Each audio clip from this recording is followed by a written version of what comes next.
Are we live? I hope we are. Okay, we're live now. Yeah, we're live.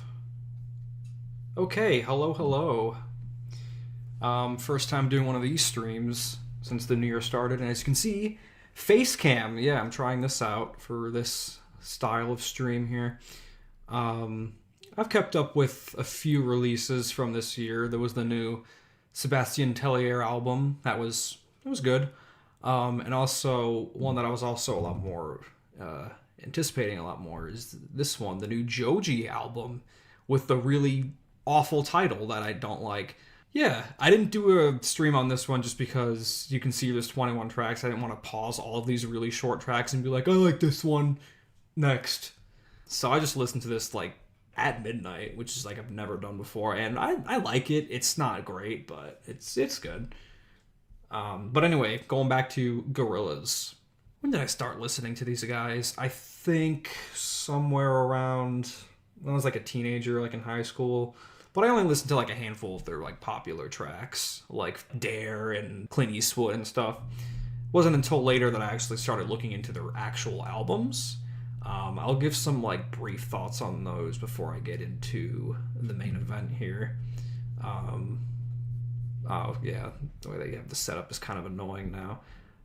Self-titled debut. I really like the genre collision here. How there's some like punk and rock stuff with like a little bit of dub and hip hop.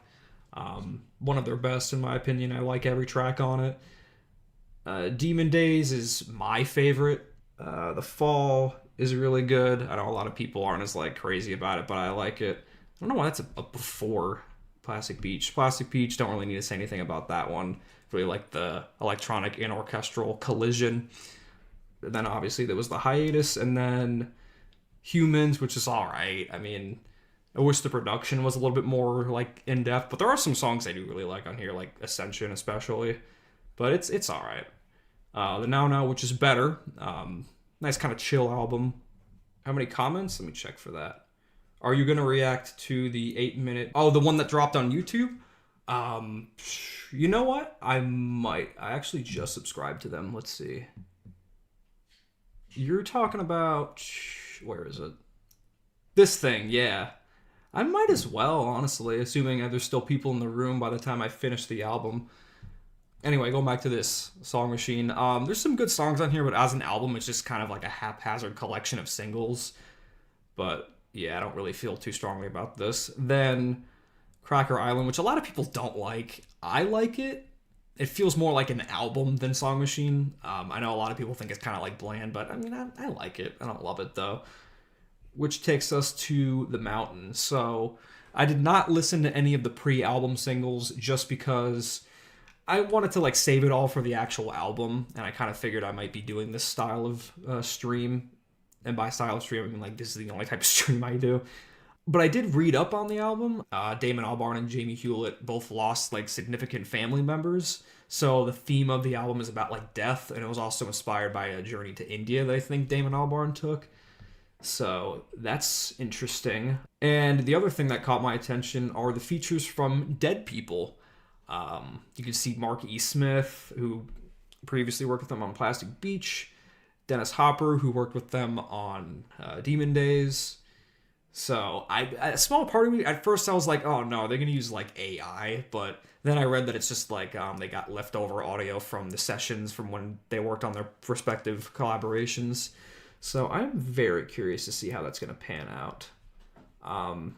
Yeah, this is well, not super long, but longer than the past couple of Gorillaz albums have been. So let's just jump right into it. First, we have the title track. This is a nice surprise so far. Wow, okay, so I've never heard another Gorillaz song quite like that before, like at all. But very pleasant surprise, like I was saying in the middle of it. If this is the tone setter, I'm really looking forward to the rest of this. I was kind of surprised how Dennis Hopper's voice was implemented. I was expecting some kind of like straightforward narration in like the beginning, middle, and or the end. I wasn't expecting that like cacophony of like all those voices of him saying the title panned all around, much less only in the last like 50 seconds or so of it. But good stuff. I really like that. All right, next up is the Moon Cave. All right, the Moon Cave leads out of the opener very well. I love the strings on that and the kind of combination with the sort of like bouncier electronic dance beat, kind of reminiscent of Plastic Beach in a way with that. I like the switch up around halfway through where they do that little touch with like the reversed parts in the percussion track, and the guest features work well here. I gotta say, this album sounds really pretty so far. Like this, the way it's panning out so far is really nice. Next, we have the Happy Dictator with Sparks. Now, Sparks is or I should call them a band rather. It's a band that I've been familiar with for a while. I haven't actually listened to their solo stuff, but I've seen them or heard their features on other artists' tracks. I was introduced to them through their track with Sebastian, Handcuffed to a Parking Meter. And I've heard their guest appearances on other artist tracks since then. Like, I know they did one with Orbital. So, yeah, I'm looking forward to this collab. Let's see how it turned out. So, this right here is a perfect example of uh, an actual, like, full on collaboration here. Because I want to take a moment to kind of, like, reference their previous album since their 2017 comeback. I do see complaints a lot about how the features sometimes work or play out on their songs. I know people complain that like some songs on Humans, Damon Albarn or 2D is like barely on them and how the features just dominate, or the other way around, like on Cracker Island. And I do agree with this, how some of the features like Beck on Possession Island and Stevie Nicks on Oil are just like reduced to background vocals and like barely even appear. This is a perfect blend of both of these artists, and it sounds really interesting too. It sounds like Happy Dictator is a very fitting title. It sounds a little bit like kind of nightmares, but also like upbeat and happy. And I think the vocal effects they use are really interesting. How they did that kind of like G major thing, and how they cover the vocals in reverb. And this outro where all the voices are just like diffusing. You know what I mean? It's really interesting. All right, so let's go to this one. Won't take as long. The Hardest Thing. All right, well, that was an interesting interlude. Um, I like how it takes a beatless approach and how it's the most, so far, the song that's the most direct about being about death, like saying the hardest thing is to say goodbye. I thought it was interesting how after he says the word, or sings rather, sings the word afterlife, we get those trumpets playing. Yeah, really interesting choice. Progresses quite a bit, even though it's only 2 minutes long. Yeah, this is I say it again, this has been good so far. Next we get the first song title that doesn't have the in it, which, by the way, I think it's so funny that like a lot of these songs have the in the title. Orange County. All right, so it's clear to me that the hardest thing is the prelude to this track. Basically, it's got the same kind of mix of sounds, except this one has a dance beat. This one's decent. I don't like it as much as what came before it, but it's definitely not bad. It's got a good main melody, do do do do do do. But I don't know. I think the juxtaposition of like a kind of it sounds like it's like upbeat, but like the lyrics are just like depressing. I don't know. It's kind of a weird dichotomy there, but maybe it'll grow on me. I don't know. We'll see. Next is The God of Lying.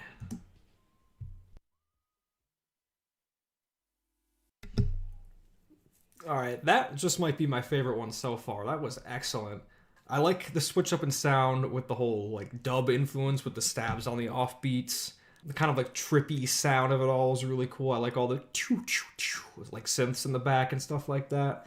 Lyrics also stuck out to me. It seems like there's hints of like substance abuse, especially with that line like, "Oh, I'm going to the liquor store and they take all my money." So that stuck out to me. And Idols fits really well over this beat.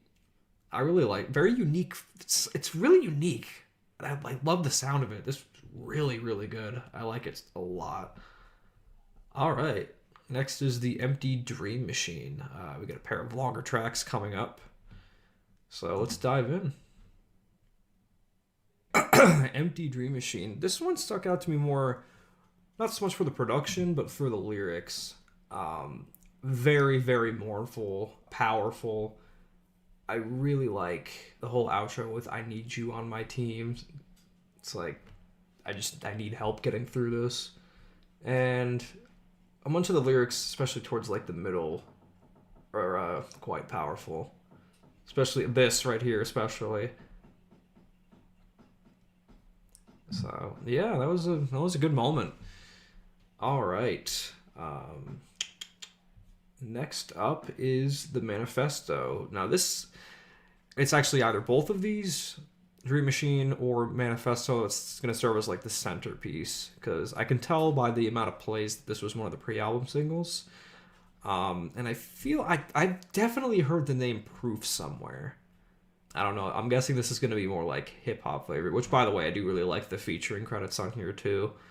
So yeah, let's jump into this one. Ooh, topless and drum machines. All right, that was not what I was expecting. Well, with a name like the Manifesto, I was expecting it to be something more like brooding, but what we got was a lot. It was like 4 or 5 different sections to this. I actually forgot it when I started the stream, but then I remembered that I read that, there's multiple languages here. And I like the addition of True Eno's vocals being in Spanish and then Proof and Gorillaz vocals being in English. And I like how all three of them, each have their times in the spotlight, so to speak. That might be my cat.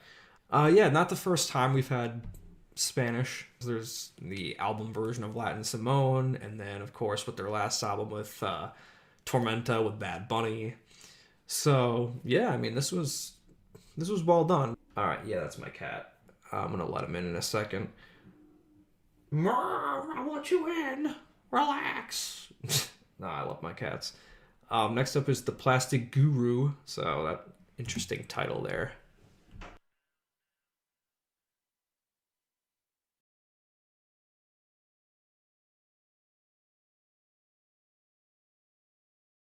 All right, that was interesting. I like the guitar, the electric guitar, and then how it goes into like this the typical like sitars and that type of palette later. And that outro caught me off guard. Really interesting, like jumble of noises there. It kind of reminds me of the ending of. Can you see him? Yeah, there's my baby over there. It kind of reminds me of the outro to. I know this kind of might be a random comment, but it's just what it made me think of. The ending of Boards of Canada's Kiney Industries interlude, how it ends with like the tribal sounds and like the flute, kind of gave me a similar vibe here. And also like the constant repeating of, "Is that not the truth? That we believe what we choose." I don't know, something about that like felt cultish to me, but I thought it was really interesting to have like, I know a couple other songs before here did it, but like those repeating lines kind of permeating throughout them. I'm definitely curious about these next 2 tracks. Delirium with Mark E. Smith. Now, the track he did before, Glitter Freeze, is not one of the better ones on Plastic Beach, but maybe this will be one of the better ones on this album. We will see. Okay, I just want to check if I'm still live, just because I got this warning here, for the reason I expected. So let me just go to my own channel and check if this is still. Yeah, we're still good. Okay, good. Yeah, I mean, I kind of figured this would happen since, girls are a big name and, whatever. But I was right. This is one of my favorites so far. This might even be, like, just my favorite one so far, just straight up. That did not go the direction I expected it to. I was expecting it to be kind of like a slower, maybe kind of ethereal type of song. And then as soon as Marky Smith showed up, it just turned into a banger. I'm like, holy crap. You guys saw my reaction. I'm just like, wow. And yeah, I've been like checking this periodically just to make sure I can, I want to see your guys' comments. And I've noticed I've kind of had like a revolving door of people coming in and out, which I expect. So I was just kind of concerned about this, which is why when I was playing the song, you saw me kind of like scrambling around. And I don't want to like mute the desk. I guess I could mute the desktop audio and like, but I don't. Then that just mean you'd be sitting here like hearing nothing. And I don't want to mute it and unmute it just to like, so you guys can hear it. We only have a few more tracks. We're almost done here anyway, so it doesn't really matter. But yes, yes, really, really good. And to answer well, not like answer my question, but way better than Glitter Freeze. A lot better. That song's not terrible. It's just like not great either, but this is great. I really enjoyed this. I'm definitely going to be coming back to this one out of context. But so far, all these songs have been bare minimum, like pretty good. And some of these have really been impressed by. So yeah. Next, we have, I'm going to butcher this, Damascus. Sounds like the name of like a Godzilla monster. So this one I read it was supposed to be on Plastic Beach, but it got left out in favor of, whatchamacallit, Sweepstakes. Yeah, that one. And I can see, I don't know who this Omar guy is, but I see it has Yasin Bey, who I know better as Mos Def, why did he change his name? Because if you ask me, Mos Def is a way better name than this. But this is probably the track that of these like 5 that I haven't heard yet, this is the one I'm the most looking forward to. So let's hop right into it. Vocoder, I'm always game for that. This one has a different palette so far. Okay, that was just as good as I was expecting it to be, if not even better, because that same thing with Delirium. Really, really nice. I like that a lot. So just for fun, I'm going to compare it to the previous Yasin Bey / Mos Def collabs. I like this better than Sweepstakes. Not as much as Stylo, but I know I'm kind of comparing apples to oranges because all 3 of those tracks take different approaches. Again, I really like the genre collision here with the electronics combined with the Indian influences. What is the name of that instrument that comes up towards the end, that flute, like what is that called? I wish I knew what all these instruments were called because I really like the addition of that. Intro was really cool too. It's set up similarly to the previous one where it has like the intro that's not disconnected but like sounds different from the rest of the piece. But that was great. I gotta say, like, assuming these final 4 tracks keep up the same level of quality, this is their best album since The Fall, maybe even Plastic Beach. I don't know if I like this better than The Fall yet, because I really like The Fall, even though a lot of people don't. But yeah, I mean, definitely their best since their 2017 comeback, because this is better than Humans, better than the Now Now, better than Song Machine, and better than Cracker Island. And I really like how he's taking a different approach with this album. Because it sounds nothing like they've done before, but yet they also have a few callbacks to stuff they were doing before, like, you know, like the name drop Dirty Harry, which is cool. So, yeah. I enjoyed Orange County, Happy Dictator, and Sad God, amongst others. Yeah. Haven't gotten a Sad God yet, but I imagine everyone is going to have, like, their different set of favorites. And I, by the way, am glad I did not listen to any of the pre-album singles, because listening to this as a full body of work, it's hitting really well. I mean, you can see, like, when I'm listening to these songs, because I usually, like, prefer to, like, not say anything over the songs, but, you know, I also kind of realize that just sitting there and then, like, being like, okay, that was a good song, might be, like, boring. So, yeah, but anyway, I lost my train of thought for a second. But yeah, this is really nice. Next up is we've got another previous collaborator, The Shadowy Light. Oh, I missed that part. I like the bell strike. That's nice. Alright, I know I've said it a million times so far already, but this album is really, really impressing me so far. Yeah, I could see this one being a pretty big earworm. I like the synth arpeggios, that, like, noise that slowly decreases in pitch is interesting. By the way, if you're wondering why I keep, like, clicking over like this, it's just because I want to read your guys' comments. Since the last time I've done one of these, I got a new laptop, and I'm still trying to figure out what I want to do for these future streams in terms of, like, setting it up. So, the flute, like, one is probably it. Okay, thank you. To be honest, it's hard to choose.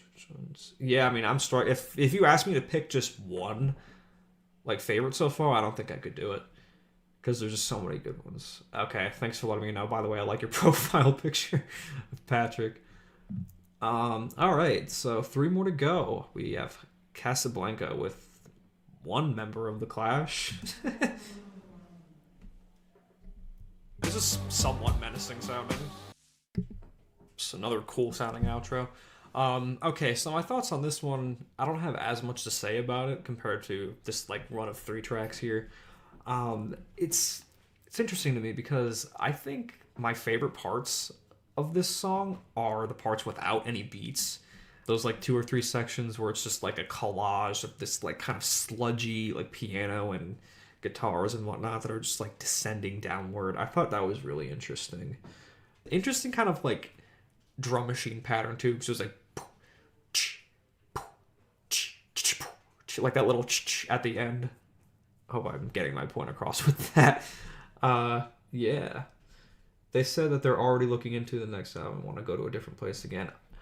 That would be great because I don't know the full story with this, but I know he took that trip, or I don't know if it was just Damon or if it was Damon and Jamie, but the trip to India, like, if they were looking for inspiration, they found it, and they made something unique in the process.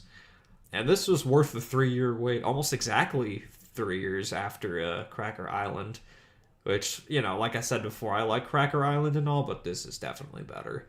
Feels a lot more inspired, and I guess substantial is the word I'm looking for. Definitely meatier, too. Yeah, we're almost done. Next up is The Sweet Prince, which I think, judging from the title, might be more upbeat and, like, I guess positive in tone. Because this one especially felt very dreary and slow. Not that that's a bad thing, of course, but that's how it came off to me. So let's do it. See that reversed, like, chime or whatever it is? Really nice touch there. Holy crap, this is really pretty sounding. Oh, a little bit of detune on that, I think. Okay, maybe that ending was a tiny bit abrupt, but that was really nice too. I like the addition of the nature ambient sounds. And there's other like instruments that like come and go. I like the little like synth bubblies, like sways that happen and pretty deep in the mix. Really cool. Okay, that's cool. It kind of goes through life and death. Oh, okay. That makes sense, for sure. We got 1 more to go. By the way, one last comment on this one. It definitely feels like a winding down type of track. I think, I haven't heard this closer yet, but it'll probably work well as a penultimate track. But, I mean, this thing's been paced pretty well so far, honestly. Like, this hour and 6 minutes have gone by pretty quickly. Alright, The Sad God. Reminds me of Pirate Jet so far. Okay, I did read that he would say a funny word. I wasn't expecting that. Did you just say type shit? Alright, that was The Sad God. You know, I really did not expect to be audibly laughing, much less laughing at all at any point during this, but, you know, some of Black Thought's lines are pretty funny. I will say that his appearance kind of caught me off guard here. By the way, that was a phenomenal performance from Damon there. That was really good. But, you know, Black Thought, he did well too, just in a different type of way. Very nice closer. I enjoyed that a lot. Type shit, yeah. Yeah, okay, that makes sense. So it's like a loop, because like this cycle of, I was gonna say human beings, but honestly, like most living creatures, if not all of them. I had a strong feeling I was gonna like this because, you know, I was trying to avoid spoilers, but I was seeing a lot of positive reception towards this thing, even from like, I don't want to say detractors, but from people who were like not impressed with their more recent output. By the way, Boomer, thank you for sticking with me on this. I've noticed you have a lot of comments and have been engaging with me, so I appreciate that a lot. As for this person, am I going to react to the video? I'm going to watch that on my own time, just because I do have stuff I need to do tomorrow morning. Okay, so I had 30 different people kind of coming and going. This went over pretty well. I mean, I know in the beginning it was kind of awkward, but I got into a good groove with it. And I had a lot of fun with this album and this stream. Yeah, I have been working on that Daft Punk all albums reviewed and ranked video, making good progress with that. I definitely want to use that format with other artists going forward, and Gorillaz is definitely one of them. But yeah, this definitely felt bigger scale than what they've done since their comeback. I bought the box set for this because how could I not have Demon Days and Past? We thought it was, yeah, I mean, for sure. I know another thing with Gorillaz is that, like, they've caught some. Oh, that reminds me. Deluxe editions. I know this has a deluxe edition that's not on streaming services yet, so there are some extra tracks that I will be hearing later down the line. Going back to Cracker Island, you can see here how it's a short album, and there's like 3 bonus tracks with the deluxe edition that dropped 3 days after this original release date, which, yeah, exactly 3 years ago today for the deluxe version. Those deluxe tracks feel like they should have just been on the main album to flesh the experience out more and give it more variety. But this works as a complete whole very well. And I don't really have much in the way of any major complaints with this. There's no bad tracks here or any moments that felt like, why is this here? It's got like a good amount of variety too, especially with these 2 tracks, because these were the 2 tracks here I was looking forward to the most. So yeah, the CD is going to have 4 exclusive songs not yet released. All right, so assuming those tracks stay on the CD and don't get added to streaming later, I'm buying that 100%. Probably not the last time I'll be doing one of these streams this year. I don't do these super frequently. So yeah, the cassettes are already sold out. Yeah, that's another thing. Like, cassettes have been making a comeback, and I'm kind of surprised by that. But I know they were like doing the different characters, so that makes sense. I know like sometimes Gorillaz box sets and stuff like that can get expensive. I know like the super deluxe version of Humans got a lot of heat for, but that's a discussion for another time. All right. Bruno Mars also released one today. Interesting. All right. Well, yeah. I think that is it.